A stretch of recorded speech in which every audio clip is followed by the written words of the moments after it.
Uh, there's too many. I'm too far behind. I don't even know where to begin. You know? I'll just do them all.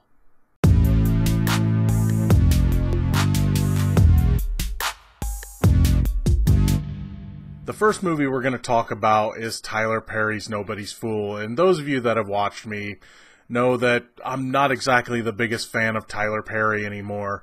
And it's because of movies like this.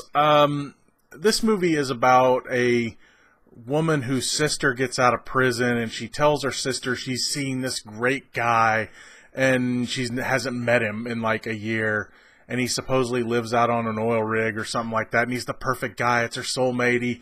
He fulfills everything that's on her list, and yeah,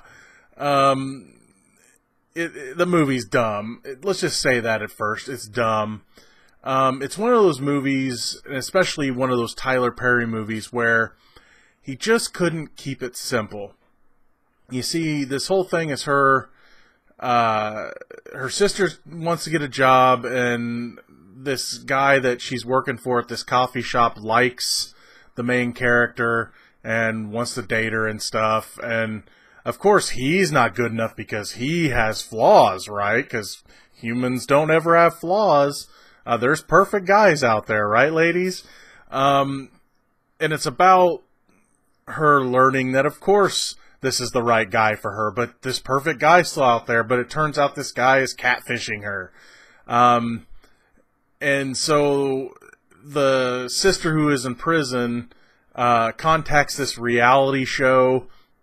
I think it was called Catfish or something like that, and these two guys will try to, find out who's catfishing you. And so there's that. And so the sister has the address of this guy, and they go see him, and it turns out it's Chris Rock. And he's been using this, he calls it like the Idris Elba app, and he's using it to change his voice, and he catfished the sister, dun, dun, dun, right? And she realizes that, this guy is the right guy for me, the coffee shop guy, right?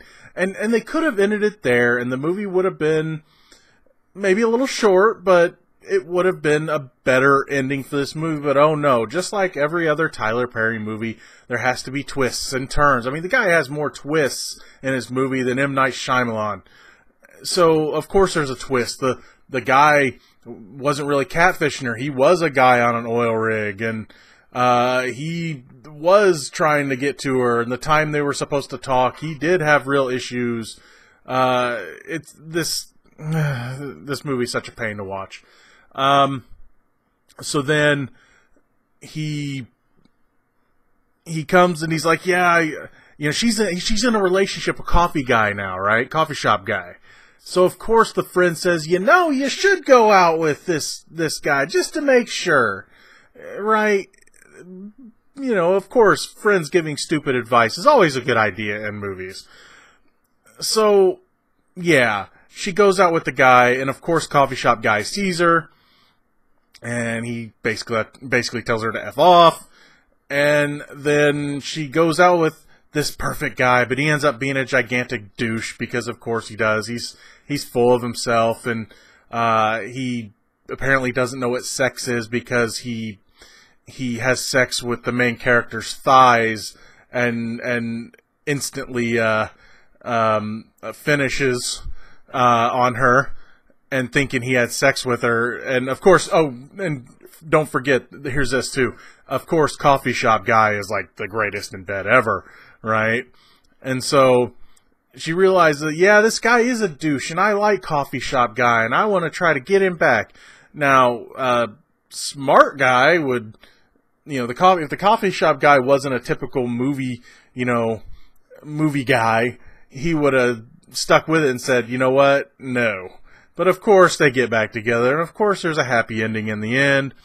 And then of course there's also the prison sister told her sister, yeah, I had sex with your boyfriend, you weren't with him anymore. And of course, so she's starting conflicts you don't need there. This movie is just full of stupid people starting their own stupid conflicts, unreal expectations of people, It's just a really dumb movie, and I don't want to hear the argument, well, you don't get that kind of humor. No, I like good humor. I get all types of humor, and this is just not good humor, and this is just not good storytelling, and Nobody's Fool is stupid. Next up is Bohemian Rhapsody, which tells the story about how the legendary band Queen got together, and how it follows the story of Freddie Mercury and his personal life, and how they quit being a band and got back together for Live Aid. Look, biopics with me are always really tricky, because with biopics, I am always a stickler for facts. Now, I'm okay with a movie changing a little bit for dramatic effect and things like that, but when you're covering so much of someone or a group's life, and you change as much as you do, for the way that Bohemian Rhapsody did, it just makes me want to watch a documentary instead. Apparently, 2 of the band members were behind a lot of this movie. They had approval, story approval, and things like that. They must have wanted to make themselves look pretty good, because the way this movie goes, it kind of makes Freddie Mercury look like the bad guy, which apparently, I mean, they all had their issues. History vs. Hollywood does a great job of breaking this down, so if you get a chance, look up what they had to say about this movie. So much got changed out of these lives, and things got told out of order, and they sugarcoat pretty much the entire story. And I said this on the live stream, on the low budget live stream the other day. Freddie Mercury probably didn't live a PG-13 life, and this movie is a PG-13 sugar-coated biopic made to make the band look like they were perfect. I mean, they had this whole storyline where Freddie Mercury wants to go solo, and he goes solo. Well, in real life, some of the band members, at least one of them, did it first. And they were just taking a break because they had been doing live shows for years. It's like 8 years or something like that. They wanted a break, and they all kind of went and did their own thing for a little bit. Where the movie turns into this big dramatic thing, and just for the sake of drama and smooth storytelling. And like I said, it got to the point where I'm just like, you know what? This is bothering me, because if this isn't the story, then it's not the story. I want the real story, so I want to watch a documentary. I haven't seen it yet, but on YouTube, on the Orchards, on their YouTube page, they have a 1-hour Queen documentary, and I plan on checking that out. Now, was the acting fine in this movie? Yeah, the acting would have been fine. I would have rather had the real story, because with the real story, the acting would have worked for it. Was the soundtrack phenomenal? Of course it was. It was Queen. But I'm not going to let a great soundtrack sell me a bunch of BS. So watch a documentary instead. Next up is The Girl in the Spider's Web, a new dragon tattoo story, because this title needed to be longer. You know, I haven't seen all the original Swedish versions. I have only seen the first one. And I was saving the other 2 until after the American versions come out. But of course, that's not happening now.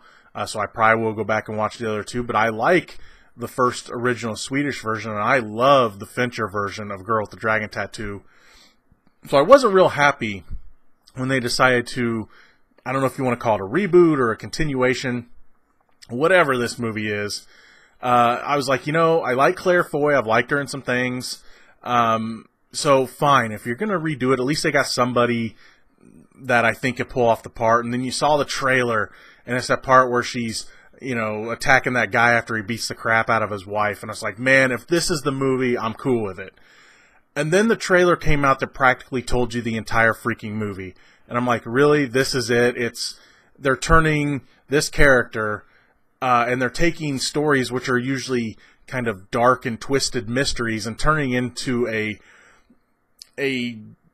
discount James Bondish type movie. I was like, fine, just do it well. Well, you know what? This movie is not good. It's boring. It's predictable. Claire Foy doesn't get to really do much. as Lisbeth Salander. She just is a kind of a generic character, except for that part you see in the first trailer where she's attacking that guy. I wanted more of that. I'm not saying they had to make another Fincher movie, but when you take these characters and they're just make them all generic, all predictable, the villain was lame. The villain's the sister, and it's lame. And again, if you saw the trailer, you know this already. The trailer even shows pretty much one of the last scenes of the movie. It's the part where she's holding the gun to the girl in the red. Yeah, that's pretty much near the end of the movie. Which is, of course, something I hate, and you guys know I hate. But yeah, they took a great actress like Claire Foy and gave her one cool scene, and the rest of the movie is just a generic action thriller, if you even want to call it that, because though when the action does happen, it's fine. It's nothing really spectacular, but it takes forever to get there. They pretend like Mikkel and Lisbeth had a past, but they're not really confirming that it's the other movie. In a way, you kind of just like, well, yeah, you know they had a past. And the fact that they're calling it a new dragon tattoo story, it's like they're trying to turn it into James Bond, because it's like, well, we got a different actor playing the part now.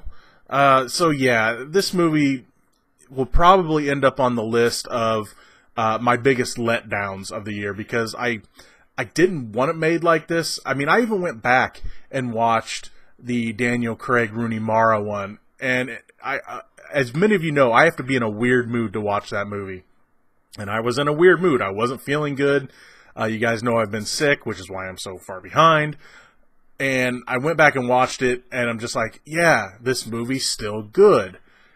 And then I watched this, and I could not wait to leave the theater. So yeah, this is going to be probably one of my biggest disappointments of the year. Next up, we're going to talk about The Grinch. Now, if I could sum up this movie in one word, it would be unnecessary. This movie is by Illumination, and it takes what is a half-hour cartoon and tries to stretch it out to, probably about an hour and a half. And while the core story is there, and this movie is fine, and it's safe for the kids, there's just nothing here. I was just it wasn't funny. I mean, there were some kids in the audience, and I heard some chuckles, and I could tell the kids were enjoying the animation, but there's really nothing new here. It just tried to stretch out a story. I mean, they almost teased that if there's a sequel, the Grinch and this little girl, this little main girl character's mom, might get together. I mean, one thing I think of with the Grinch, I mean, I understand the whole alone thing that they were trying to say, but, you know, when I think of the Grinch, I don't think, well, we need a love story in this. Again, the story's fine, the message is fine, but is this movie worth wasting an hour and a half with? No. Is the animation fine? It's Illumination. You kind of know what you're getting. I mean, it looks like Dr. Seuss. The narration from Pharrell is okay.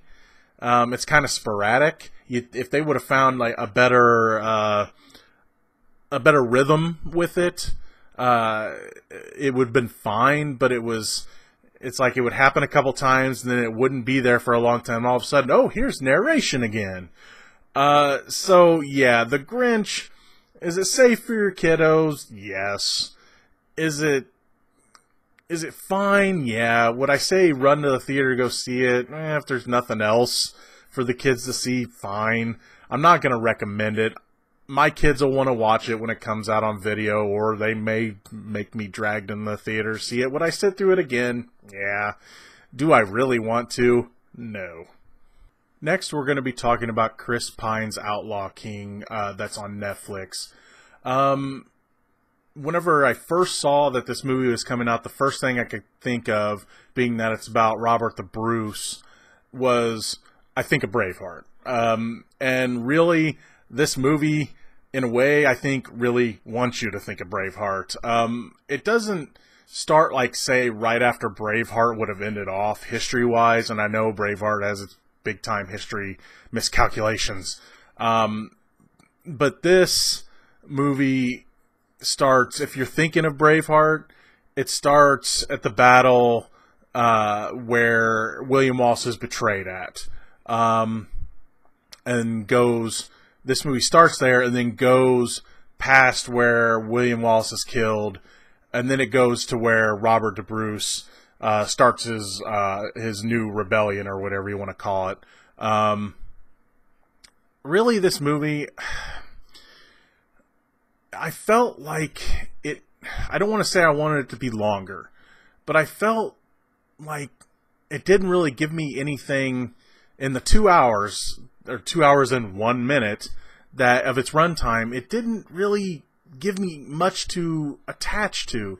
I mean, yeah, you're gonna attach to Chris Pine's character, and the woman that he marries and his kid. And then there's one other character that you'll attach yourself to. But other than that, a lot of the characters are not memorable. And they have these parts where, say, a character will die and it'll get all emotional. And it's like, wait, who is this guy again? You know?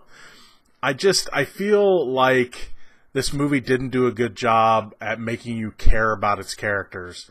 It also doesn't do a good job at telling, I felt like it wasn't telling a complete story, because it kind of skips over time here and there, and it just felt like we were going through the motions, as we're watching it, right? So it's like, well, here's this part of history. Well, here's this part of history. Here's this part of history. And I really just couldn't find myself, connecting with these characters. I will say I liked Aaron Taylor Johnson's character. He was Douglas.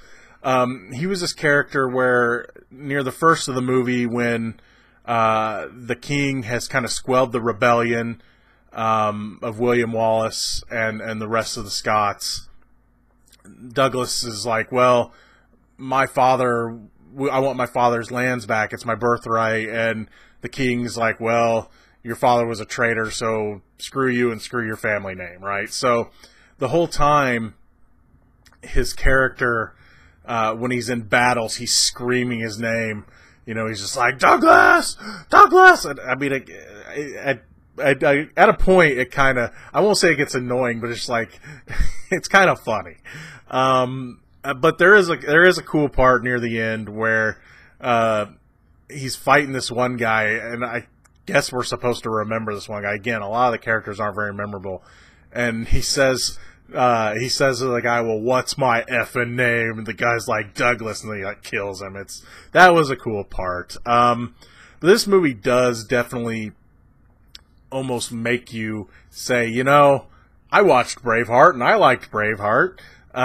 Just in the way, especially the last battle goes, like, we're going to use the environment and things like that. And they even do they don't do the long spears, but they do set up traps with spears, and they do the, steady, not as bad as like steady, steady, steady, hold, like they do in Braveheart, but they do have where it's like, wait for it, wait, and then move, and then the horses fall into the trap and everything. They do all that stuff. It's like, see, you liked Braveheart. So yeah, this movie, I just couldn't get invested in it. I don't think the movie did a good job, except for, Chris Pine was alright in it. And again, I liked Aaron Taylor Johnson. He was probably my favorite character, because he was kind of the lone swordsman kind of guy, and I always dig characters like that. But for the most part, this movie just didn't do much to get me invested in it. I mean, it's on Netflix, so it's just 2 hours of your life. It's not, you don't have to pay for it. So, I mean, if you like stuff like this, maybe check it out. But I really can't highly recommend it. And lastly, we're going to talk about Overlord, the World War II zombie Nazi movie. Now, the one thing I will say is I really like this movie and I really enjoyed it, but don't go into it expecting wall-to-wall zombie fights. This movie takes the approach of a very slow-burning type of movie where it takes a while to get to the supernatural stuff. The best thing you could probably do is if somebody didn't know about this movie, you could just say to them, I know this really good World War II movie you should check out. Basically what this is right before D-Day, some soldiers are sent behind enemy lines. They're supposed to paratrooper in, but their plane is shot down. So not many of them survive. And they are to go to this church and blow it up, which is to mess up all sorts of communications and things of the Nazis. But then they end up finding out that the Nazis are also doing experiments in this church. This doctor is taking the people from this town and doing experiments. So it takes a while for them to see. The first time they see what ends up being a quote-unquote zombie or whatever you want to call it, they don't really give them an official name other than they were experimented on. You see this townsperson that's kind of locked behind a door. She had been experimented on, but they brought her back and she was just in a room. And then later you see them take a bunch of what turn out to be these zombies. They take them outside, they burn them, but you can't really see. You just think it's a bunch of people. And then later, as the main character finds his way into the enemy base, he starts discovering this stuff, and then he has to convince the people in his group that there's some weird stuff going on. And so yeah, it's just a slow burning kind of thing. Now, are you going to really get connected to the characters of this movie? Maybe a little. I mean, there's some that they're fine. The acting's fine. There is one character. He's kind of the will never stop talking, somewhat obnoxious New Yorker, but his character's even fine. He's like the sniper of the group. He's fine, but even that you kind of get annoyed with his talking, but that's kind of the point. You're supposed to. So yeah, this movie turns from a regular movie about the beginning of World War II, the Americans' time in World War II, into the last third is them fighting some of these zombies and things. It never gets to be like The Walking Dead or something like that, but the zombies in this are definitely not the slow movers. They're aggressive and they move fast, and yeah, it's that kind of quote unquote zombie movie. This is the one of all the movies I've talked about today. This is the one that I would recommend. Again, it's not going to be wall-to-wall zombie killing action movie. It's definitely, you're going to discover it, and then the crap starts to hit the fan, and of course there's an overpowered bad guy at the end, and of course there's sacrifice, and it's just to me, is it one that I'd say rush off and go see multiple times? No. But is it a really cool movie that I really enjoyed watching and will watch again later when it comes out on video? Probably. So yeah, definitely check out Overlord. Whew, now that's what I call catching up. See you later.